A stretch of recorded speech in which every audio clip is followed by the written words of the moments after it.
Welcome to the Smartest Iowan. Hi, I'm your host, Craig Dahlen. Well, tonight we're going out of this world. We're going to be going into the Sci-Fi. Tonight's a special edition of the Smartest Iowan, Sci-Fi. We're going to meet our contestants right now. Contestant 1, Matt, tell us a little bit about yourself. My name's Matt. I've read lots of science fiction throughout the years, saw lots of movies and whatnot. I've kind of been a fan, so it sounded fun. So this show is definitely for you. I hope so, yeah. Contestant 2, Victor, tell us a little bit about yourself. Obviously, my name's Victor. I'm a big sci-fi fan. Movies, shows, you name it. Well, good. You two are perfect for this show. So let's get going with round 1. Before we do that, I'm going to tell you round 1 is worth 10 points, round 2, 10 points, and round 3, the Iowa round, is worth 20 points. So let's get started here, guys. The first question is for you, Matt. All right. Question number 1. PATV is currently working on what movie described as a lounge punk murder mystery in space? I have no idea, but it sounds like a lot of fun, and I'll definitely watch it. Okay, that's a long answer, but it's wrong. Moon 03 is the answer. Okay. That's right. Next question for you, Victor. Stephen Wayne Newell, a PhD, stars as what little title character from a PATV science-related show? Professor Noodle? Correct, Professor Noodle. Professor Right Noodle. Second question, Matt. What common sci-fi term comes from the Latin word alienus, which means foreign? Aliens. Correct, alien. Wow. Wow. Next question, Victor. What other common term comes from the Greek root ander, meaning man, and the suffix oid, meaning having the form of? Humanoid? I'm lost here. Greek root ander, meaning man, and the suffix oid. Android. Android, oh. A Journey to the Center of the Earth and 20,000 Leagues Under the Sea were both written by what early sci-fi author? Jules Verne. Correct. The Time Machine, Victor, this is you. The Time Machine and the Island of Dr. Moreau were both written by what early sci-fi author? H.G. Wells. Correct. You guys are doing good. Very good. Okay, Matt. In what episode of the original Star Trek series did the Enterprise crew stumble upon an alternate universe and its evil goatees? Or Spock had a beard. A sweet beard. Face of... No, it's not the Face of Tomorrow. It's evil goatees. I can tell you all about the episode except the title. I don't remember. The answer is Mirror, Mirror. Mirror, Mirror, right. Yes. Question 4, Victor. In what other original Star Trek episode did Kirk and Spock fight to the death on Spock's home planet? I cannot remember the episode. I've watched it a million times, but I can't remember the name of it. Okay, it's called Amok Time. There you have it. Question 5, Matt. What silent film written and directed by Franz Lang contained the first cinematic depiction of a robotic humanoid? Metropolis. Correct. Nice. All right, question 5 for you, Victor. Many critics believe that what novel written by Mary Shelley was the first work of science fiction? Frankenstein. Correct. Good job. Matt, what villainous protagonist from an Anthony Burgess novel ranked number 12 on the American Film Institute's 100 Years, 100 Heroes and Villains list? What villainous protagonist from the Anthony Burgess novel ranked number 12? I don't remember. Well, it's an Alex DeLarge. It's from A Clockwork Orange. Victor, what James Cameron character is the only film character to appear on both AFI's Villains list and Heroes list? What James Cameron character? I'm stumped. What did you say? Say that again. I'm stumped. You're stumped? No, it's not that. It's called The Terminator. Oh boy. Okay. I feel bad for that. Yeah. No, you're okay, Matt. Number 7. Question 7. What is the longest-running science fiction magazine still in print? The longest-running science fiction magazine still in print. I want to say something like Wild Tales. It's a novella, has short stories. Is it Arthur C. Clarke's? I can't remember. Well, it is Analog. Analog, okay. Yes. What science fiction magazine, both the first and the one with the most issues, went defunct in 2005? Went defunct in 2005, Victor. I'm stumped. I'm sorry, I don't know. Amazing Stories. Does that recall? Do you recall Nope. that at all? Okay. No. Matt, question 8. What was both the voice and the operator for Yoda in The Empire Strikes Back and The Return of the Jedi? Voice and operator. The voice and operator, it was a Muppet. As far as who did the voices, I don't know who did Yoda. The answer is Frank Oz. Frank Oz. Oh, ouch. Yes, I knew Frank that. Oz. You did? Oh, it doesn't count. That, well, no, I know that. But, you know. Okay, Victor, question 8. Who is the man inside the R2-D2 costume throughout the original Star Wars trilogy? I feel ashamed. No, don't feel ashamed.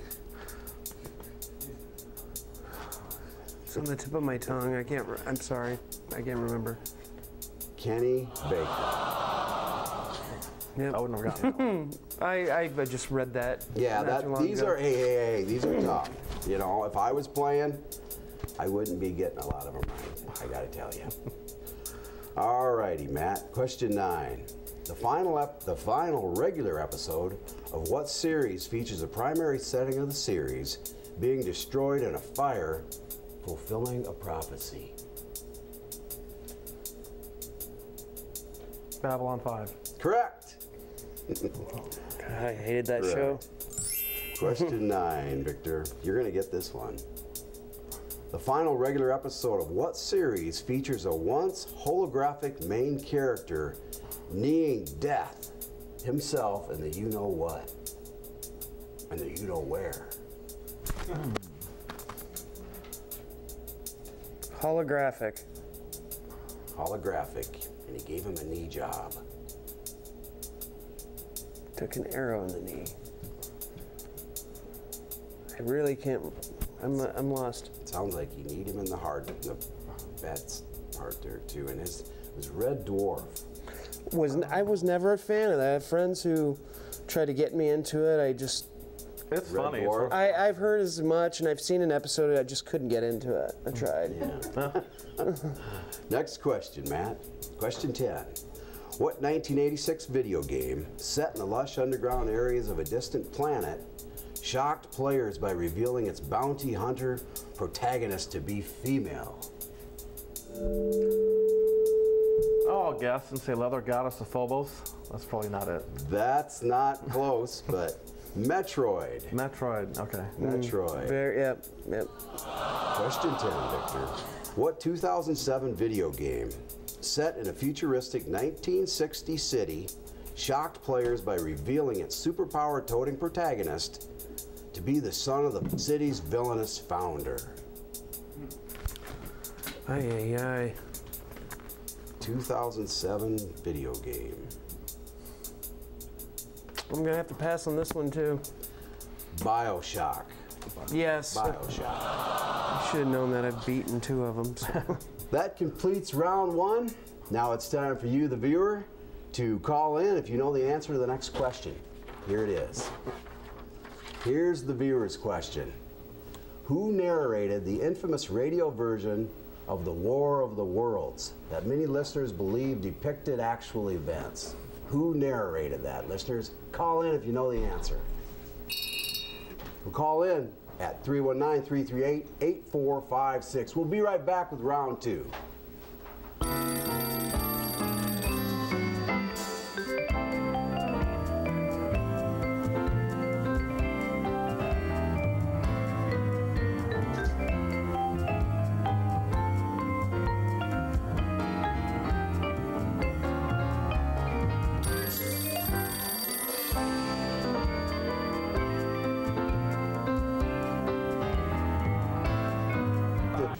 back and ready for round 2. Contestants, please pick up your dry erase boards.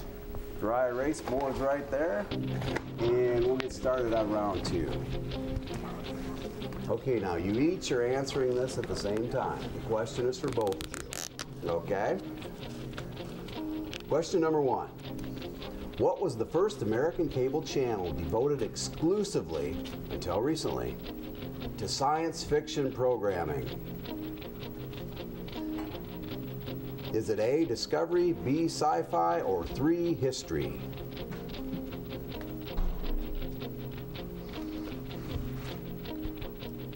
Okay. Are you ready? Okay, show us your answers. And it's B, Sci-Fi. Very nice, gentlemen. Very nice. You two Earthlings doing good. Question number 2. Which of these famous sci-fi lines was actually said verbatim in the original source material? Was it A, beam me up, Scotty? B, E.T. phone home? Or C, Luke, I am your father? Said verbatim in the original source material.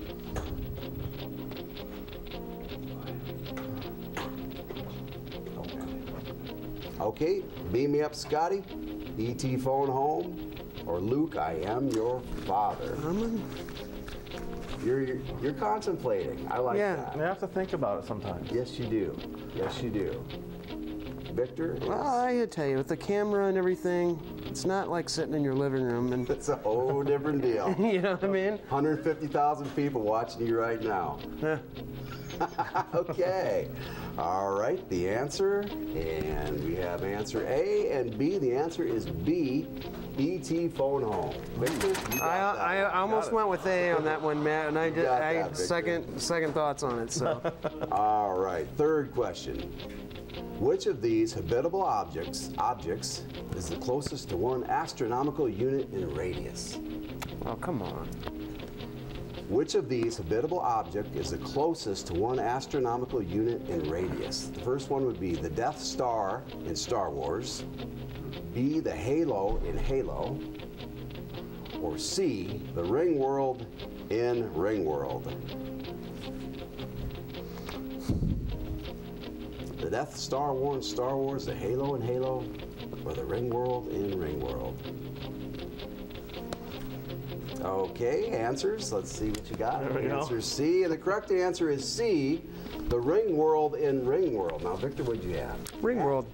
You both got it. Ringworld, that's Correct. right. Good job, guys. Good job. Okay, question number 4. Question number 4. Which of these influential sci-fi authors is Isaac Asimov? Okay, it's on your screen. Which of these influential sci-fi authors is Isaac Asimov? A, The Image of Arthur. Oh. Okay, I'm sorry. Okay. Gentlemen, I have my you answer. have your show it? B. Yes, you're both right, and it is correct. It is B. Which is proving how much of geeks we really are. Truly are. You You know guys what I are mean? definitely a couple geeksters on the loose here. That's good fine. deal. Okay, number 5. This is a little bit of audio. We're going to have you name a song. Question 5. Name this song. Ground control to Major Tom.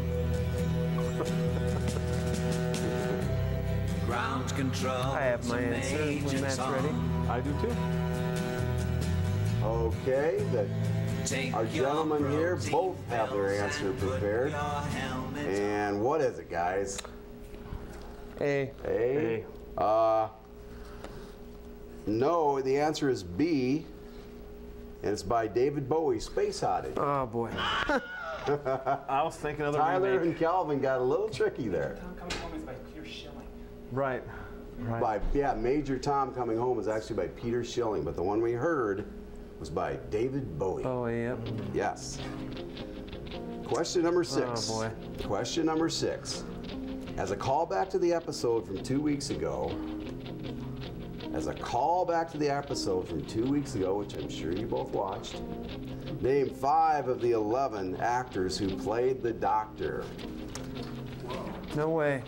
Yes way, Victor. I'm not a Doctor Who fan. You are now.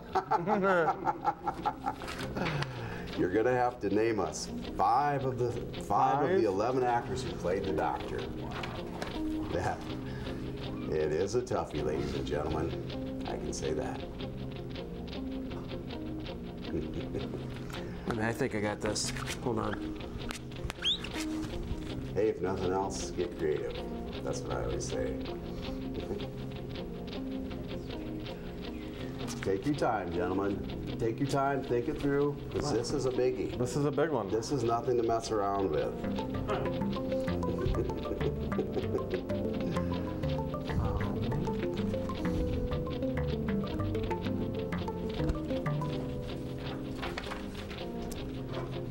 5 of the 11 actors who played the Doctor.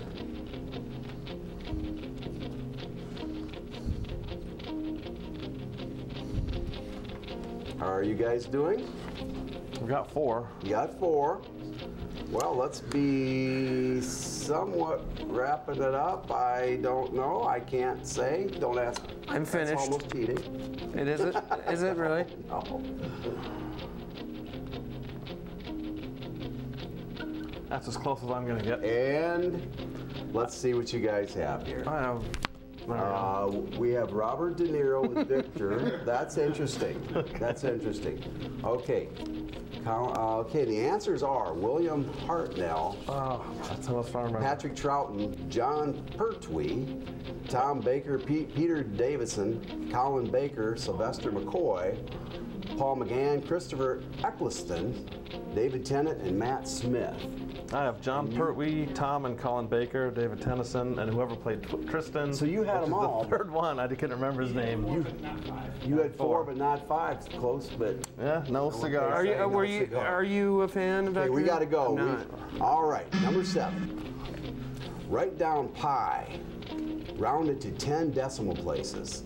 What has this Write got to down do with pi. sci-fi? I'm not a Oh, mathematician over here. Yes, you are. I'm trying to Right. remember. Write down pi, rounded to 10 decimal places.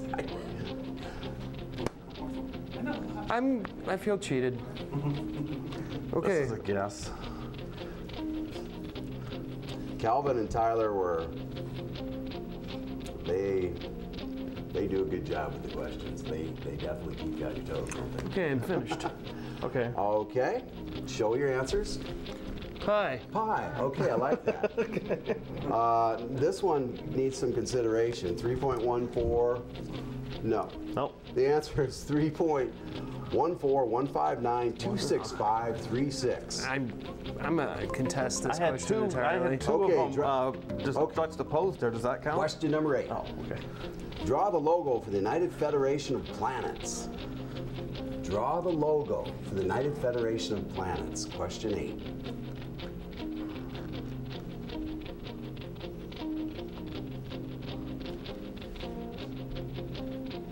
Logo for the...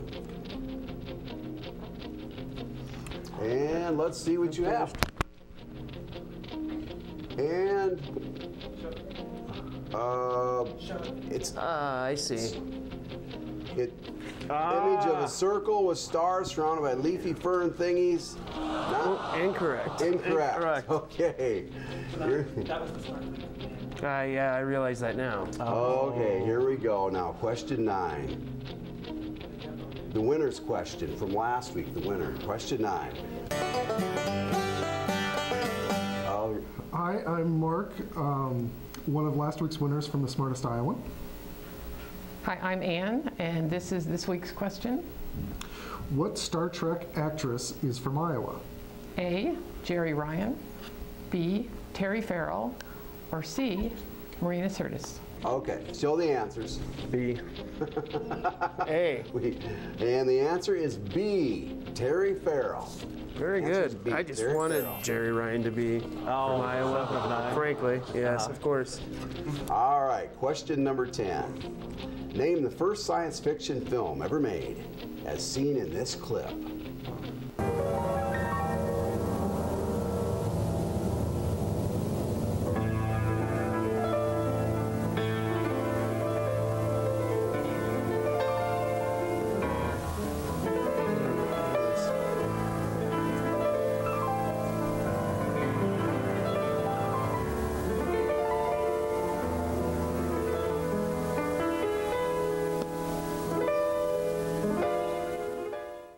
guys, you got your answers? It's I the do. First science fiction film ever made.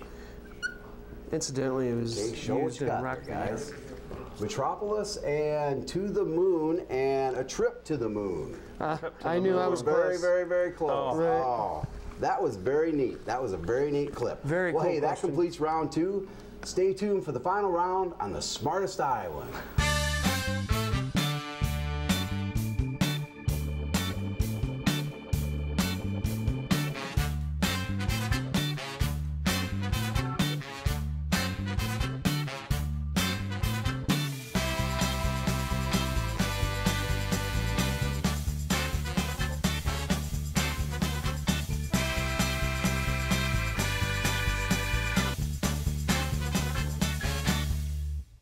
We're back here with question for the final round, 20 points for this round, the Iowa questions. Okay, Matt. According to Star Trek lore, Captain James Tiberius Kirk was born in what Iowa town, which is now a popular casino and resort? Riverside. Correct. Victor, question 1. The town of Riverside was subject to a reality TV hoax named Invasion Iowa, appropriately hosted by what actor and Priceline negotiator? We just named him, and I was reading off there. Captain Kirk. What actor played him? I'm at a loss. Sorry. Go. You're close. William Shatner. Shatner. William Shatner. Matt, the Mindbridge Foundation sponsors what science fiction convention which takes place every fall in Cedar Rapids? Icon? Correct. Victor, less than 2 weeks ago, Des Moines hosted what science fiction, fantasy, and gaming convention? What was that called? Wow. World of Warcraft? I don't know. Nope, Demicon. And of course, naturally. Demicon. Matt, an episode of The X-Files took place near what Iowa lake, which the episode misspelled? Okoboji? Yes, it was spelled wrong. Correct. The same episode of The X-Files features what landform that proved that the episode wasn't filmed anywhere near Iowa, Victor? Landform? Yes, landform that proved it wasn't filmed near Iowa. A crop circle? I don't know. Geographic mountains is the answer. Mountains? All right. Mount Ayr-born Peggy Whitson is the first female and first non-pilot to become chief of what profession that sci-fi writers could only speculate about until the 1950s? Jet pilot? An astronaut. An astronaut. Nice.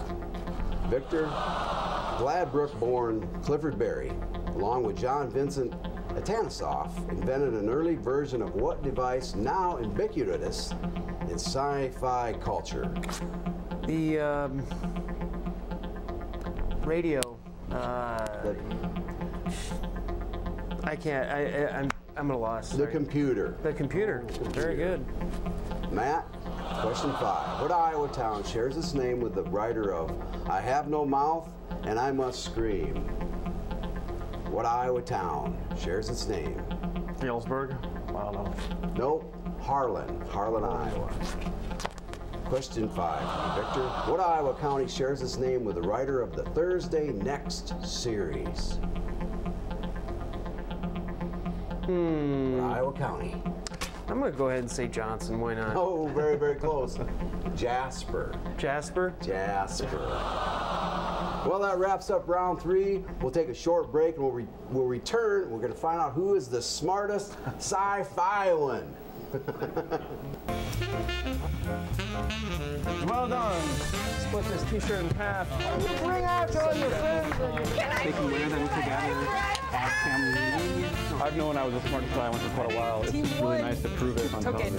Scatterbrains, 140 points. Steve and Darius. They will be winning, of course, these beautiful t-shirts. Congratulations, Cyprian. Sorry, Tyler. It was a very close match. I'm very impressed, you guys. Here. Contestants, so what do you think? How do you think it went? I love it. I'm glad to be here. That's the beauty about this show. You don't find out who the winner is until the end. You know what I mean? You don't know. So Perfect. any Good any competition. ideas? Good. Yeah. You had a good time. Well, I'm telling you guys what. You guys did a great job. Well, I knew that calling in sometime back and saying sci-fi as a subject would be entertaining at the very least. Absolutely. That's a great subject, and I think the writers did a great job. So let's see the scores, and it appears that Matt, you're the winner with 140 points, and Victor, you're second place with 80. Just glad to be here. Well, thank you for coming, but the big thing is we want to, oh, here's our t-shirt. This goes to you, Matt. Oh, thank you. For the winner. All right. And also, big thank you would like to go to our sponsors, Graphic Printing and Designs and Texas Roadhouse. And if you would like to be a contestant, call us at 338-7035. Good night, and thanks a lot, and tune in next Wednesday for the next edition of the Smartest Iowan. Thank you.